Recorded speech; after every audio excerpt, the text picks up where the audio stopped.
Hello students, how are you all? Our next chapter is sorting materials into groups. All objects around us are made of one or more materials.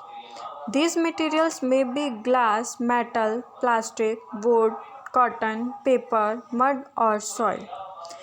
आपने देखा है कि हमारे आसपास जितने भी object है वो सब मटेरियल्स एक मटेरियल या एक से ज़्यादा मटेरियल से मिलके बने हैं. दिस मटेरियल में बी ग्लास, मेटल, प्लास्टिक. ये मटेरियल ग्लास के भी बने हो सकते हैं, कांच के, मेटल्स के, plastic, wood, cotton, paper, soil etcetera. Can you think of more example of material? क्या आप और एग्जाम्पल दे सकते हो मटेरियल्स के? Different type of objects that are made from the same material. Different type के ऑब्जेक्ट, कुछ एक ऐसे ऑब्जेक्ट होते हैं जो अलग अलग होते हैं लेकिन उसमें जो मटेरियल यूज़ हो रहा है वो एक ही है. जैसे वुड से क्या क्या बनता है.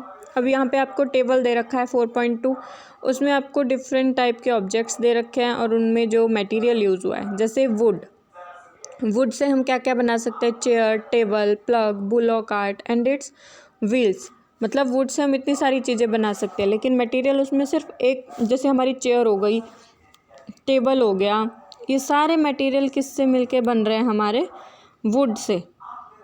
ऑब्जेक्ट तो ये डिफरेंट है सारे बट मटेरियल इसमें सेम है. जैसे बुक्स हो गई, books, notebooks, newspaper, toys, calendar, ये डिफरेंट टाइप के ऑब्जेक्ट्स हैं. बस इसमें जो मटेरियल यूज़ हो रहा है वो पेपर यूज़ हो रहा है एक. What do you find from these table? First, we grouped object in many different ways. We then found that object around us are made of different material. अब हमने पढ़ा था कि जो हमारे आसपास के ऑब्जेक्ट्स हैं वो डिफरेंट मटेरियल से मिलके बने हुए हैं. At times, an object is made of a single material. An object could also be made of many material. अब हमने क्या देखा था कि कुछ एक ऑब्जेक्ट ऐसे हैं जो बहुत सारे मटेरियल से मिलके बने हैं. And then again one material could be used for making many different objects. That decide which material should be used for making any given object. It seems that we need to know about more different material. देखो हमने क्या पढ़ा है अभी तक कि जो materials होते हैं वो ऐसे हैं जिसमें मतलब एक मटेरियल से बहुत से ऑब्जेक्ट्स बन सकते हैं, ठीक है, या फिर बनते हैं. अब हमने मटेरियल्स के बारे में और देखना है कि क्या डिफरेंस होता है मटेरियल्स में. Properties of materials. क्या प्रॉपर्टी होती है मटेरियल्स की? Have you ever wonder why a tumbler is not made with a piece of cloth? Recall your experiment with piece of cloth in chapter 3 and also keep in mind that we generally use a tumbler to keep a liquid. अब देखो properties देखनी है हमने materials की कि क्या properties होती है मटेरियल की.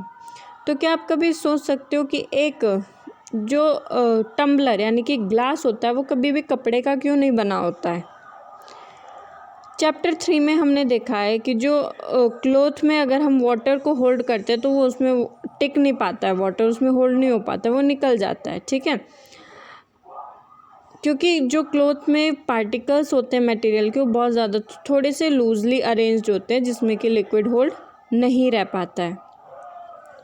Therefore, would it not be silly if we were to make a tumbler out of cloth? What we need to tumbler is glass, plastic and metal or other such material that will hold water. इसलिए जो tumbler होता है, हमारा glass होता है, वो या तो कांच का बना होता है या प्लास्टिक का या फिर किसी मेटल का, ताकि वो वाटर को होल्ड कर सके. Similarly, it would be not be wise to use paper like material for cooking vessels.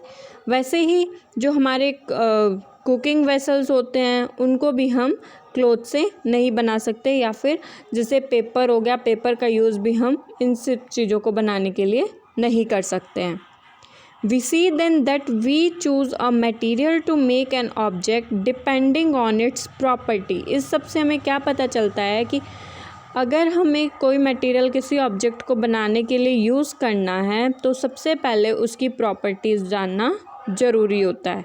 Material की जैसी प्रॉपर्टी होगी उसके बेस पे हम ऑब्जेक्ट्स बना सकते हैं। So what are all the properties of material that would be important for their uses? Some properties are discussed here. अब हमने प्रॉपर्टीज़ डिस्कस करनी है कि किस बेस पे हम मटेरियल्स को यूज़ करते हैं कोई भी ऑब्जेक्ट बनाने के लिए। फर्स्ट प्रॉपर्टी हमारी आती है अपीयरेंस, कि वो मटेरियल दिखता कैसा है, ठीक है, उसकी अपीयरेंस कैसी है। Material usually look different from each other, would look very different from iron. Iron appear different from copper और aluminium. अब देखना है कि जो मटेरियल होता है वो एक दूसरे से अलग दिखता है। Would look very different from iron, जैसे लकड़ी होती है वो आयरन से यानी कि लोहे से बिल्कुल अलग दिखती है। Iron appear different from copper और एलुमिनियम, वैसे ही जो आयरन होता है, लोहा होता है, वो एलुमिनियम और कॉपर से अलग दिखता है। At the same time there may be some similarities between iron, copper and aluminium that are not there in wood. अब इसी में देखो, आपका आयरन हो गया, कॉपर हो गया और एलुमिनियम हो गया, इनकी प्रॉपर्टीज़ या इनमें कुछ ना कुछ सिमिलरिटीज़ है, बट वुड में ऐसी सिमिलरिटी नहीं है। Material that have such lustre are usually metal. ऐसे मटेरियल जो चमकदार होते हैं वो कौन से होते हैं? हमारी मेटल्स। एग्जाम्पल के लिए iron, copper, aluminium and gold, ये कैसे होते हैं? चमकदार होते हैं। तो ये क्या है? हमारे metal. Some metal often lose their shine and appearance dull because of the action of air and moisture on them. कुछ एक मेटल्स क्या होती है जो अपनी शाइन यानी कि जो उसकी चमक होती है उसको खो देते हैं और वो बिल्कुल अजीब सी दिखती है, डल भद्दी दिखती है। क्यों? क्योंकि कई मेटल्स क्या होती है, उनके ऊपर एयर और मॉइस्चर अपना इफ़ेक्ट डालती है। We therefore notice the lustre only on their flashy cut surface. उनके बीच में हम जो लस्टरनेस होती है, चमक होती है, वो कब देख सकते हैं? अगर हम उस पीस को कट कर दें, जहाँ से हम उसको काटेंगे वहाँ पे हमें उसकी थोड़ी बहुत चमक दिखेगी।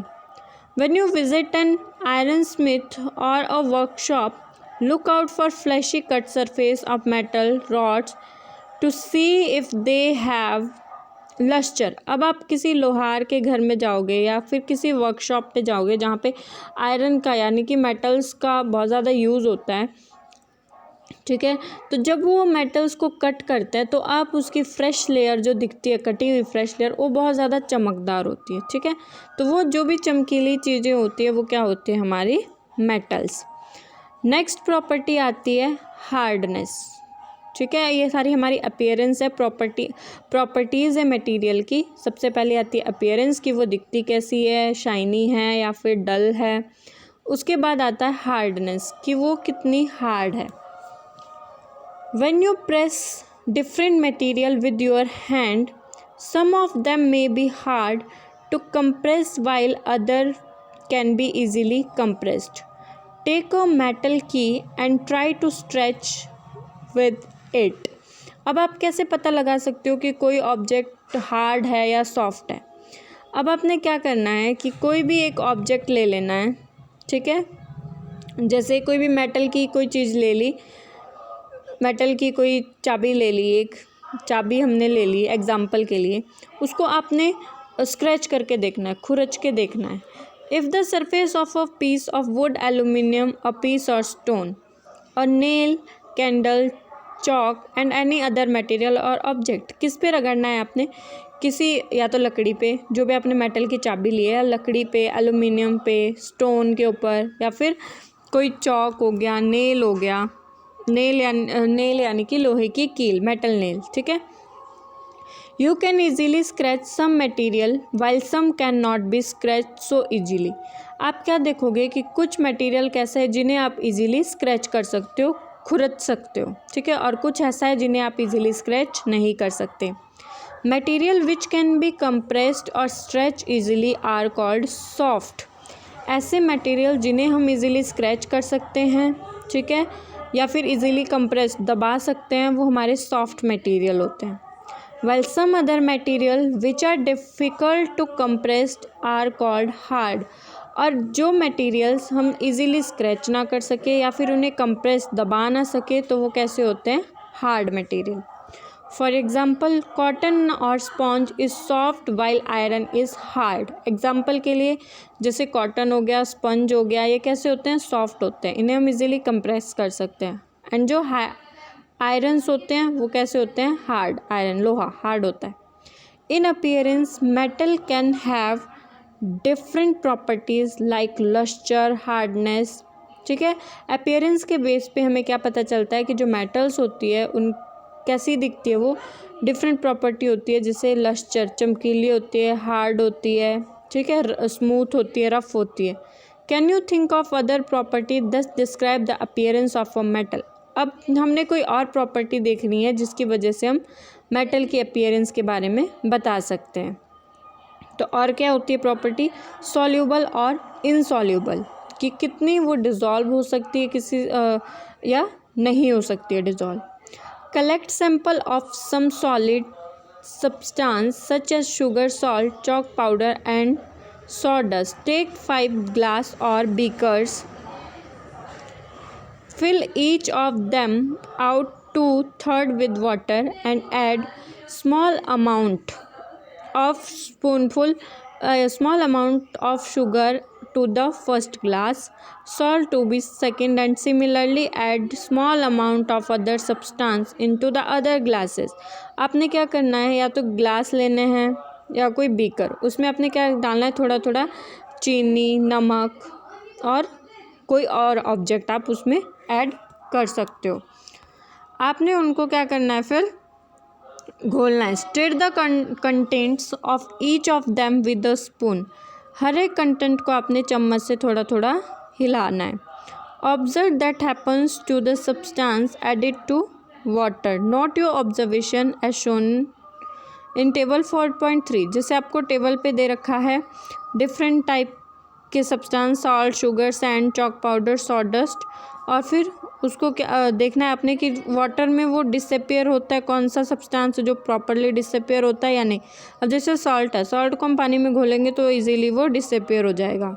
वैसे शुगर है, शुगर भी हो जाएगा पर वो थोड़ा टाइम लेगा। सैंड नहीं होगा, चॉक पाउडर भी नहीं होगा। You will notice that some substances have completely disappeared or dissolved in water. We say that these substances are soluble in water. आपने क्या देखा कि कुछ सब्सटेंस ऐसे हैं जो पानी में completely disappear हो गए हैं, ठीक है, यानी कि dissolve हो गए हैं। वो कौन से होते हैं हमारे soluble substance. Other substances do not mix with water and do not disappear even after stir.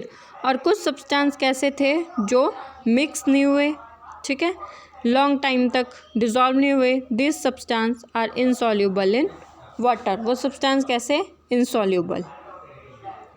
Water play an important role in function of our body because it can dissolve a large number of substance. So liquid also dissolve in water हमारी life में बहुत ज़्यादा important role play करता है क्योंकि ये हमारी body के बहुत से फंक्शन करता है। बहुत से सब्सटेंस ऐसे हैं जो ये हमारी बॉडी में डिज़ोल्व करता है। Do liquid also dissolve in water. क्या लिक्विड भी डिज़ोल्व होते हैं वाटर में? हाँ। We notice that some liquid get completely mix with water, some other do not mix with water and form a separate layer when keeped aside of some time.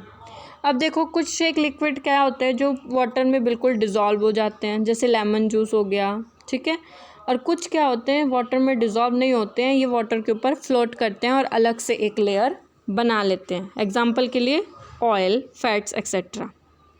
Some gases are soluble in water where other are not. कुछ gases ऐसी होती है जो water में soluble हो जाती है, घुल जाती है, और कुछ नहीं घुलती है। Water usually has small quantity of some gases dissolve in it. Water के अंदर गैसेस की थोड़ी थोड़ी क्वालिटीज़ डिज़ोल्व होती है।